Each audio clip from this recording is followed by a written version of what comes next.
ప్రియమైన బిడ్డలారా, సహోదరి సహోదరులారా, మానవ జీవితంలో ఏకైక సౌభాగ్యం యేసుప్రభువే. 2000 సంవత్సరాలు పైగా యేసుక్రీస్తు ఈ భూలోకంలోనికి వచ్చాడు. ఆయన గొప్ప రక్షణ ఈ భూలోకంలోనికి తీసుకొచ్చాడు. కానీ ఈ ప్రయత్నంలో చేస్తున్నది ఏమిటి అనేది మనం ఆలోచించినట్లయితే, ఈ ఉత్తమోత్తమైన గొప్ప సత్యాన్ని క్రైస్తవేతర లోకం ఎంతగా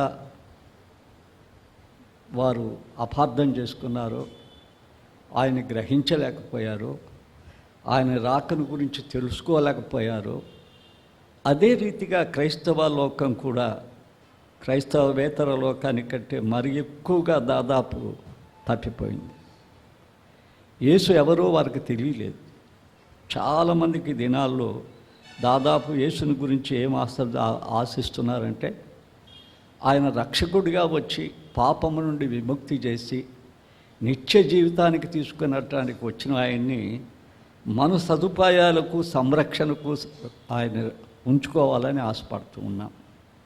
అంత మాత్రమే కాదు, మనం సంపాదించుకోవటానికి సమకూర్చుకోవటానికి ఇది యేసుక్రీస్తులో నెలవైన స్థలము అనుకుంటున్నాం, నెలవైన దినము అనుకుంటున్నాం. చూసావా ఎంత అపార్థం చేసుకున్నావు? క్రైస్తవేతరుల కంటే క్రైస్తవులం యేసుక్రీస్తుని గురించి ఎక్కువ తెలుసుకోలేకపోతున్నాం. దానికి కారణం ఏంటంటే, దీనికి ఒక మతం అని పేరు పెట్టుకున్నాం.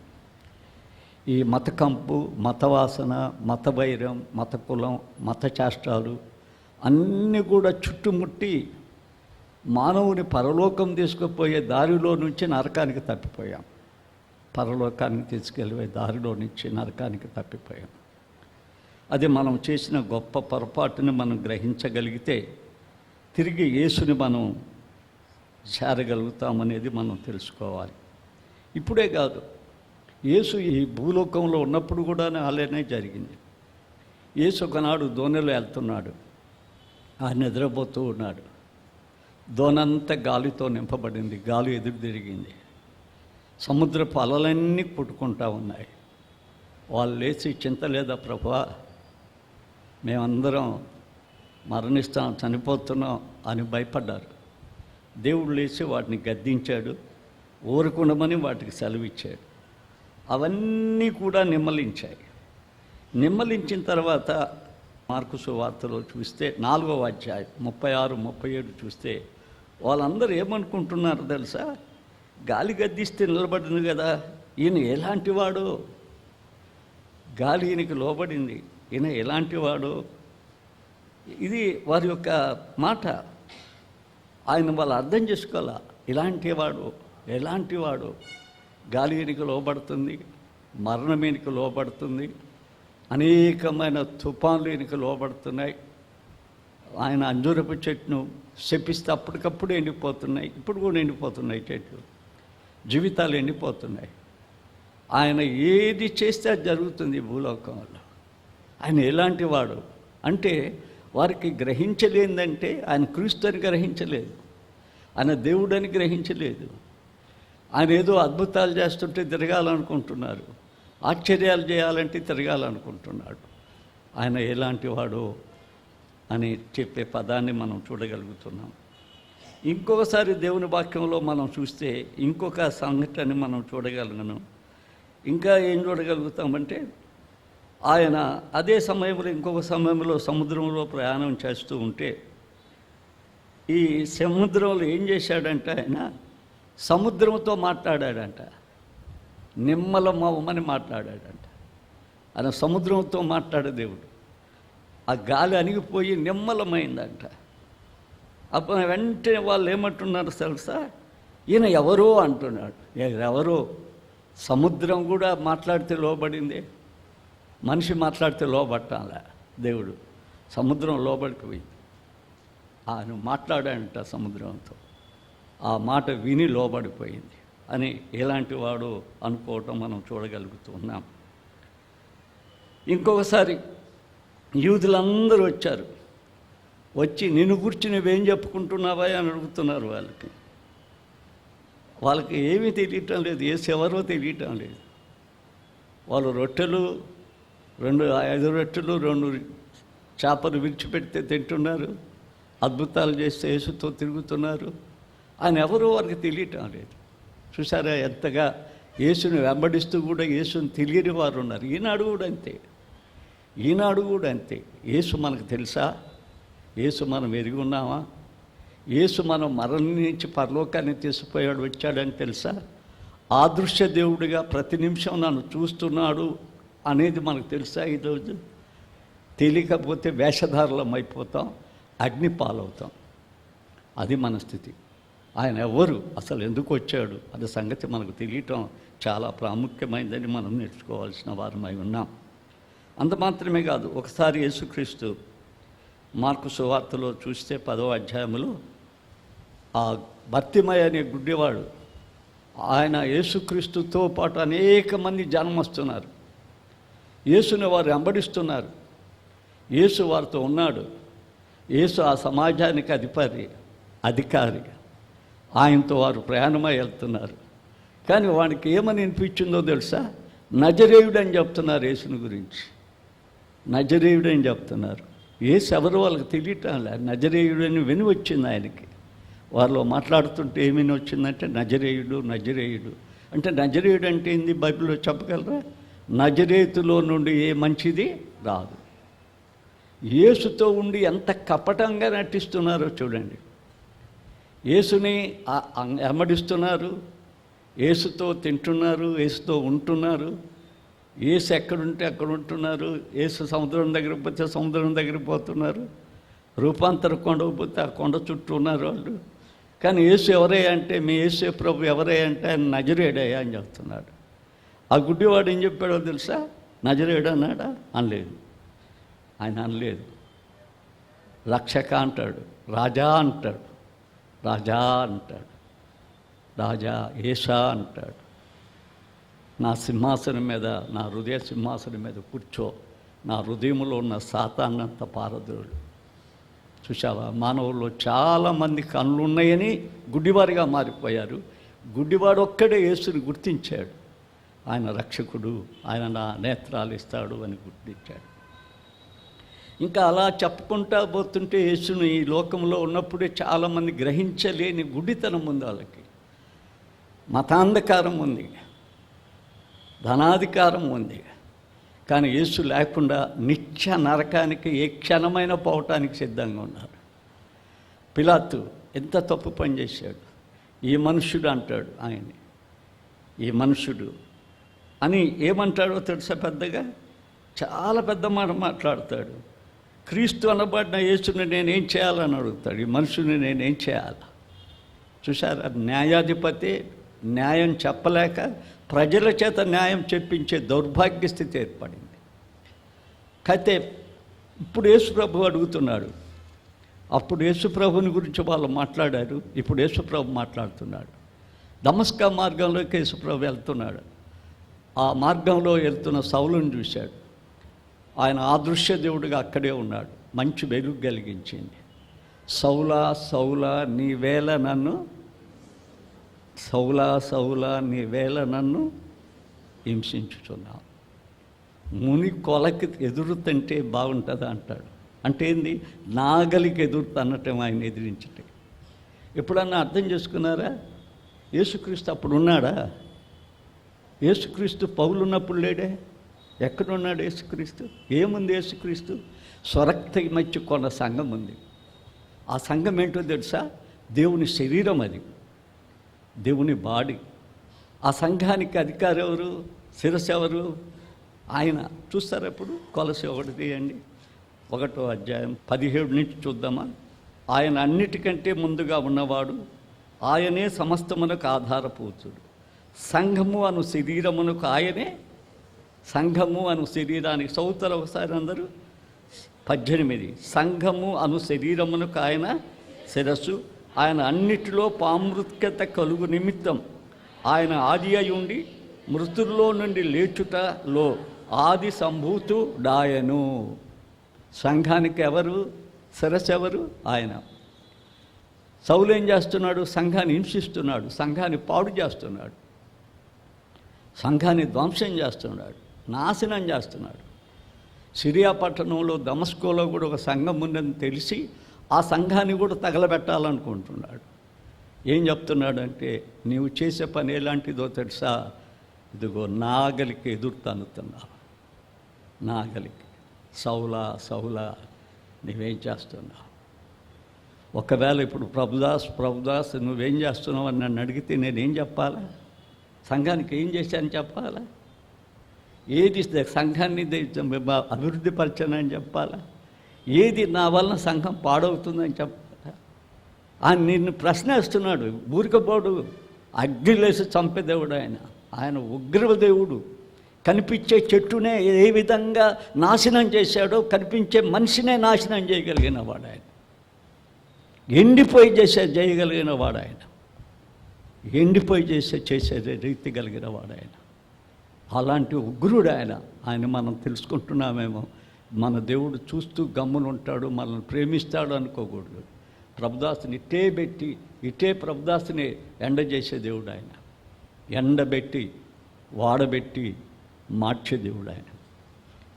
కాబట్టి దేవుని చాలా చిన్న చూపు చూడగాకండి. ఆయన చూడటం లేదని జీవించి మన కుటుంబాలకు చేటు తెచ్చుకోగాకండి. మనం దొల్లిపోయి మన జీవితాలు పతనం కాగాకండి. ఆయన అలాంటి దేవుడు. ఆయనకు మనం భయపడవలసిన వారమై ఉన్నాము అన్న సత్యం మనం తెలుసుకోవాల్సిన వారమై ఉన్నాం. ఈయన ఎలాంటి వాడో మనం ఈ వారం వచ్చే వారం ఆలోచిస్తాం. ఈయన ఎలాంటి వాడంటే, సృష్టికి ముందున్నవాడు. ఏది సృజింపబడక ముందే ఈయన ఉన్నాడు. ఏది సృజింపబడక ముందే. సృష్టి లేదు ఈ లోకంలో. దేవుని ఆత్మ జలముల మీద ఏముంది? అలలాడుతూ ఉన్నదంట. సృష్టికి లేక పూర్వమే ఆయన ఈ లోకంలో ఉన్నాడు. ప్రకటన 13:8 చూస్తారా ఏముంది? జగతి పునాది వేయబడక మునిపే వధింపబడే గొర్రెపిల్ల ఆయన. జగతికి పునాదే ఇలా, ఈ భూమికి పునాదే వేయలేదు ఆయన. అంతకు ముందు కూడా ఉన్న దేవుడు ఆయన. ఆ జగతి పునాది వేయబడక ముందే ఆయన ఈ భూమిని చేస్తాను, ఈ భూమి చేసిన తర్వాత మానవుని నా స్వరూపంలో చేస్తాను, మానవుడు పాపంలో సాతానుడు తప్పిస్తాడు, నేను వెళ్ళి వాని నరకానికి వెళ్ళకుండా రక్షకుడిగా నేను ఆ లోకానికి వెళ్ళాలా, ఆ పాపానికి క్రయధనం చెల్లించాలా అని ఆయన ముందు తెలిసే నీ కోసం నా కోసం దోషాలను భరించాలని తెలిసి ఆయన మానవుని చేశాడు. ఎంత ప్రేమ మన మీద ఆయనకి ఎప్పుడన్నా గమనించావా? ఏ తల్లికి ఏ తండ్రికి లేని ప్రేమ. ఆయన నిన్ను నన్ను చేయకముందే, ఈ సృష్టిని సృష్టించకముందే ఉన్న దేవుడు ఆయన. ఆయన ఆత్మస్వరూపమైన దేవుడు. ఈ ప్రకృతిలో ఎక్కడ దేవుడు లేడు. జీవాత్మ మనమే. ఆయన మనలో జీవాత్మను ఊదాడు. మానవుడు జీవాత్మ కలిగిన వాడు. ఈ ప్రకృతిలో ఎక్కడో జీవాత్మ లేదు. ఆయన ఎందుకు ఊదాడు? తన స్వరూపంలో మనం చేయటానికి, తన పోలికలో మనం చేయటానికి. చేస్తే ఎంత వెల చెల్లించాలో తెలిసి ఆయనే శరీరధారికి వచ్చి ఆ కలువలో రక్తాన్ని కార్చి మానవుని హృదయ అంతరంగంలో పాపాన్ని ఆ రక్తం కడగాలని తెలిసే ఆయన మానవుణ్ణి నిర్మించిన వాడు అని మనం తెలుసుకోవాల్సిన వారమై ఉన్నాం. తన స్వరూపంలో మన జీవితాలను చేశాడు. యోబు గ్రంథం 26:7లోకి వద్దామా? న్యూటన్ చెప్పముందే చెప్పాడు ఈయన. యోబు గ్రంథం అంటే మనం ఏం చదువుకుంటున్నామంటే అబ్రహాముతో సమకాలికుడు యోబు. చరిత్రలు అందరూ ఒప్పుకుంటున్నారు దాన్ని. యోబు అబ్రహాముకు సమకాలుడు. అక్కడ ఏమంటాడో తెలుసా? ఆయన దేవుని చేసిన సృష్టి యొక్క రహస్యమంతా రాస్తాడు. శూన్యములో భూమిని వేలాడదీశాడంట. శూన్యములో భూమిని వేలాడదీశాడు. శూన్యంలో ఉంది భూమి, ఆయన గోళంలాగా వేలాడదీశాడని రాస్తాడు. 7వ వచనంలో ఏం రాస్తాడు చూడండి. 26:7 ఏమని రాస్తాడు? వేలాడదీశాడు అని రాశాడు. తర్వాత 11వ వచనములో ఉదయ నక్షత్రములు ఏకముగా కూడి పాడినప్పుడు, దేవదూతలందరూ ఆనందించి జయధ్వనులు చేసినప్పుడు ఆయన ఏం చేశాడు? భూమికి పునాదేశాడు. ఈ భూమిని ఆయన నిర్మించాడు. ఆయన ఎవరయ్యే భూమిని నిర్మించింది?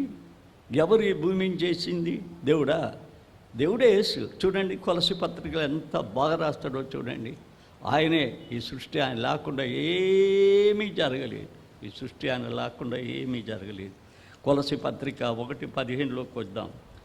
ఆయన ఆదృశ్య దేవుని స్వరూపియు సర్వ సృష్టికి ఆది సంభూతుడై ఉన్నాడు.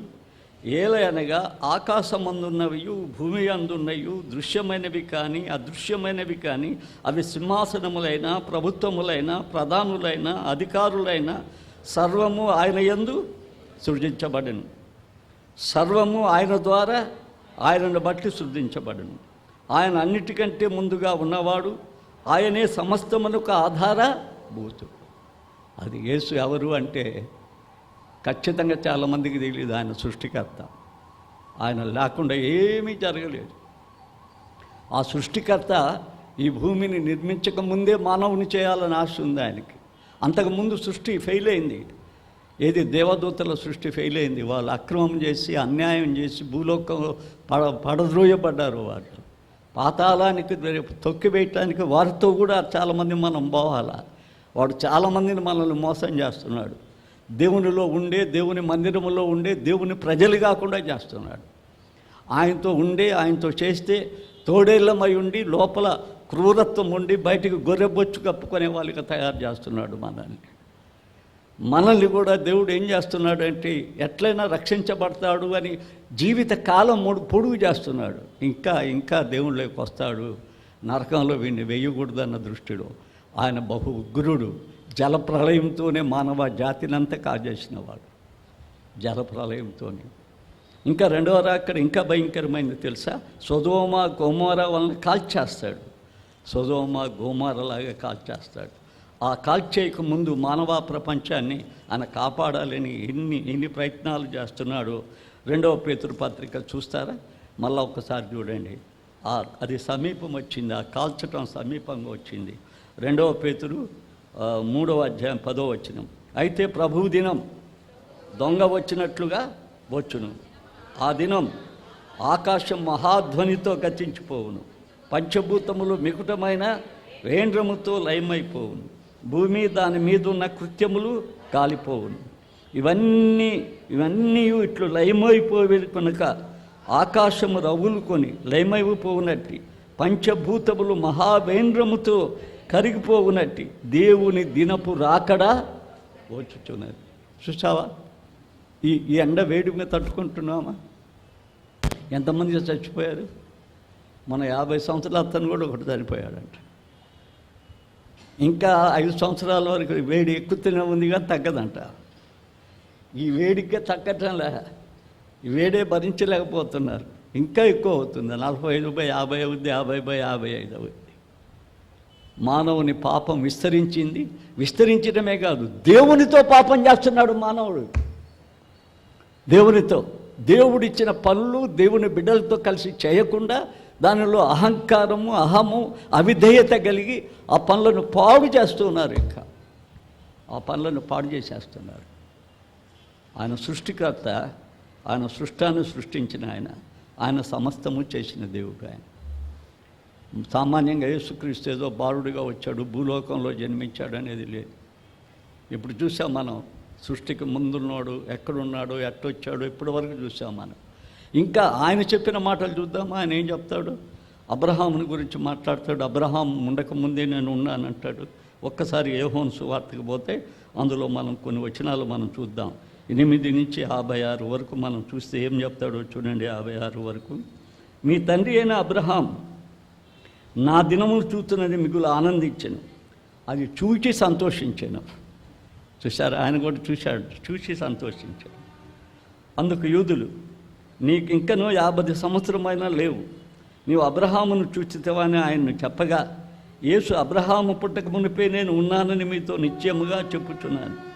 కాబట్టి వారు ఆయన మీద రాళ్ళు రువ్వుటకు ప్రయత్నం చేశారు. వారు పిచ్చోళ్ళారా, నేను అబ్రహాం పుట్టక ముందే ఉన్నాను, సర్వ సృష్టికర్త నేను. అబ్రహాం పుట్టక ముందే ఉన్నాడంట ఆయన. ఇంకొక మాట ఏమంటారో తెలుసా? ఇంకొక మాట అసలు ఆయన మాట్లాడాడట ఎవరితో? 5:45 తీయండి. యోహాను 5:45 తీయండి. ఆయన ఎవరితో మాట్లాడో మనం చూద్దాం. 5వ అధ్యాయము 45వ వచనాన్ని మనం చూస్తే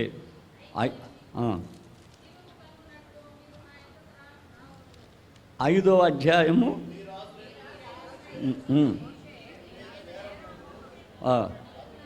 మీరు ఆశ్రయించుచున్న మోషే మీ మీద నేరము మోపును. అతడు నన్ను గూర్చి రాసిన కనుక మీరు మోసను నమ్మినట్టుగా నన్ను నమ్ముదురు.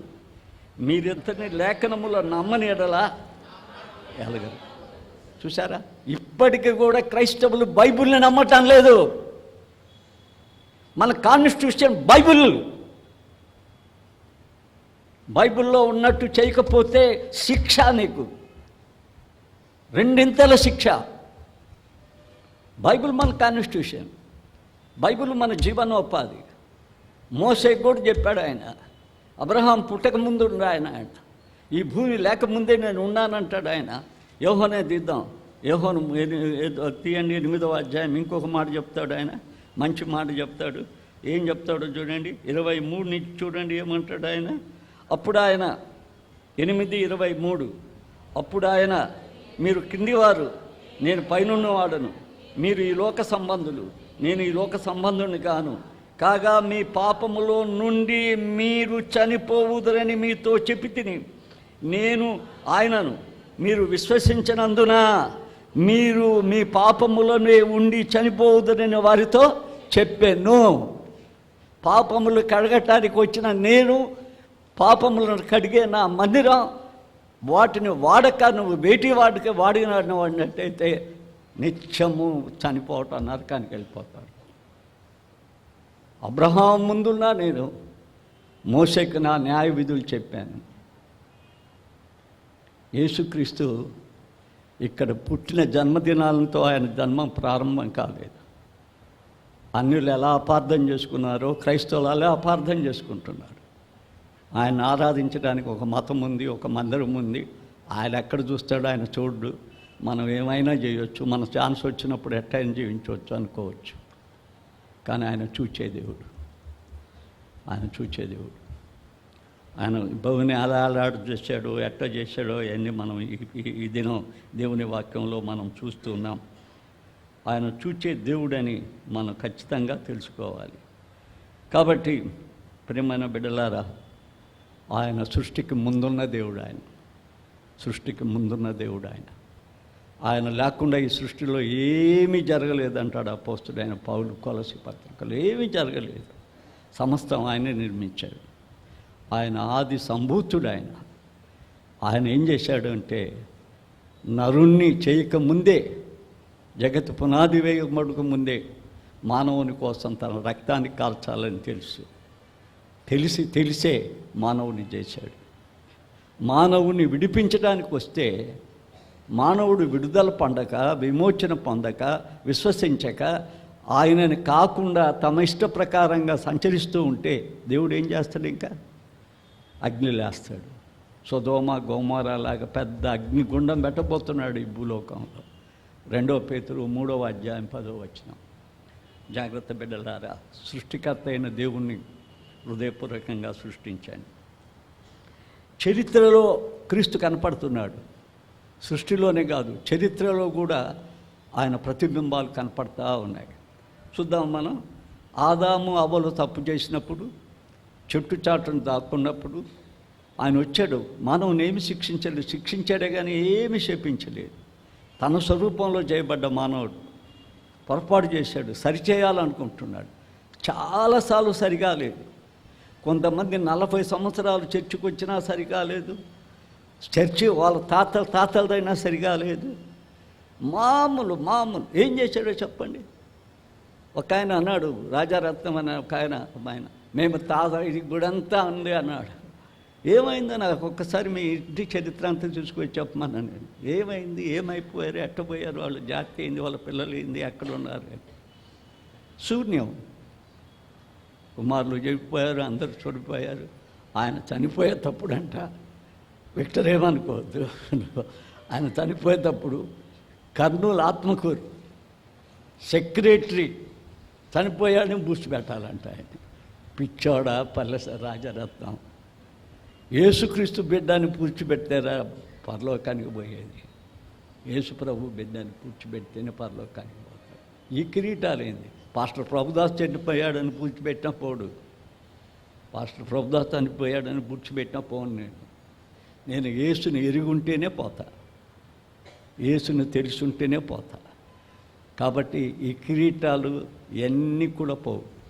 నువ్వు ఇప్పటికైనా ఆయన సృష్టిని సృష్టించిన కర్త, సృష్టిని లయపరిచే కర్త కూడా. జలప్రయంలో లయపరిచాడు, సొదొమను లయపరిచాడు, మరలా రెండవ రాకలో లయపరచడానికి సిద్ధంగా ఉంది భూమి. భూమి చాలా సిద్ధంగా ఉంది. అవినీతి పెచ్చుగా పెరిగిపోయింది, నాగరికత చాటున అనాగరికత పెరిగిపోతుంది. దేవుని మందిరాలు సహితము సాతానుడు ప్రవేశించి తన ఆశలు తన ఆశయాలు నెరవేర్చుకోవడానికి దేవుని మందిరాలు వాడుకుంటున్నాడు. ఇలాంటి పరిస్థితుల్లో బిడ్డ ఆ గొప్ప నిత్య నరకాన్ని పొందకుండా ఒక్కసారి ప్రభు దగ్గరికి రా. సౌలా సౌలా నీవేళ నన్ను హింసిస్తున్నావు, ఎందుకు మనుకోవాలి కదా అంటుకుంటావు అని ప్రభుదాస్ అని నిన్ను అడుగుతాడు, నిన్ను కూడా అడుగుతాడు, ఏం చేస్తున్నావు? నా జీవము కలిగిన సంఘాన్ని నువ్వేం చేస్తున్నావు? నీ స్వలాభాలకు వాడుకుంటున్నావా, సొంతగా వాడుకుంటున్నావా, ఏం చేస్తున్నావు దాన్ని? మన ప్రభు ఖచ్చితంగా అడగగలిగిన దేవుడు అనేది మనం గుర్తుంచుకుందాం. రెండవది, చరిత్రలో ఏం జరిగిందంటే అక్కడ ఆయన సాతానుతో మాట్లాడిన మాటలు చూడండి ఒకసారి ఏముంటుందో. ఆదికాండం 3:15, మరియు నీకును స్త్రీ సంతానానికి నీ సంతానానికి ఆమె సంతానమునకు వైరమును కలుగ చేసేదను, అవి నిన్ను తల మీద కొట్టును, నీవు దాన్ని మడి మీద కొడదు.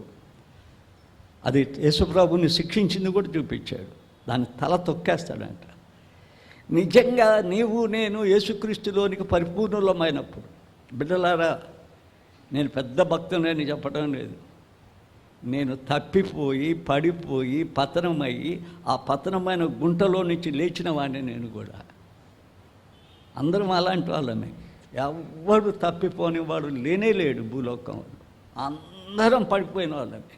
ఆ పడ్డ గుంటలో వద్దుంటని చెప్తున్నారు, అది భయంకరమైన గుంట. ఏ గుంటలో నీవు పడుతున్నావో నీ కుటుంబాన్ని పడదోసి నాశనం చేస్తున్నావు, ఏమి నీకు మిగలదు. ఆ గుంటొద్దు బిడ్డ, ఆ గుంటొద్దు. ఆ సాతాన్ని నీవు దగ్గరుండి నీవే దేవునిలో ఆత్మీయంగా బలపడితే ఏం చేస్తావో తెలుసా? సాతాన్ని కాళ్ళతో దొక్కుతామంటాను. ఎక్కడుంది బైబిల్లో? చూద్దామా? రోమాపత్రిక 16వ అధ్యాయం 20వ వచనం చూడండి, ఏమంటాడు? సాతాన్ని మనమే దొక్కగలమంట, ఎప్పుడంటే మనం ప్రభువులో ఉంటే. ఏమంటాడు చూడండి, మీరే చేయండి. సమాధానకర్తయగు దేవుడు కదా సాతానును మీకు పాల క్రింద శీఘ్రముగా తొక్కిస్తాడంట. ఎందుకు బిడ్డ సాతాన్ చేత తొక్కబడుతున్నావు? సాతాన్ చోట తొక్కబడుతున్నావు, సాతాన్ చేత అల్లరవుతున్నావు, సాతాను చోట నీ చుట్టూన్న బిడ్డలు నువ్వు క్రైస్తవుడు కాదంటున్నారు. నీవు ఉన్న ఇది ఏంటి పని? దేవుని మందిరంలో ఉంటూ నువ్వు ఉండే పరిస్థితి ఏంటి? నీ పరిసరాలేంటి? నువ్వు దేవునిలోకి వస్తే నువ్వు శీఘ్రముగా ఏం దొక్కుతావు? సాతానే దొక్కేస్తావు. భయమోది సాతానే దొక్కుతాం. అప్పుడు పతనమైన వాళ్ళం మనం. ఇప్పుడు యేసు రక్తంలోకి అడగబడ్డ వాళ్ళం, జీవితంలో మార్పు తెచ్చుకున్న వాళ్ళం, యేసునే కావాలని ఆశించే వాళ్ళం, సత్యాన్ని సత్యంగా మాట్లాడటానికి ఏం భయపడం మనం. కాబట్టి శీఘ్రముగా సాతాన్ని తొక్కేస్తామంట.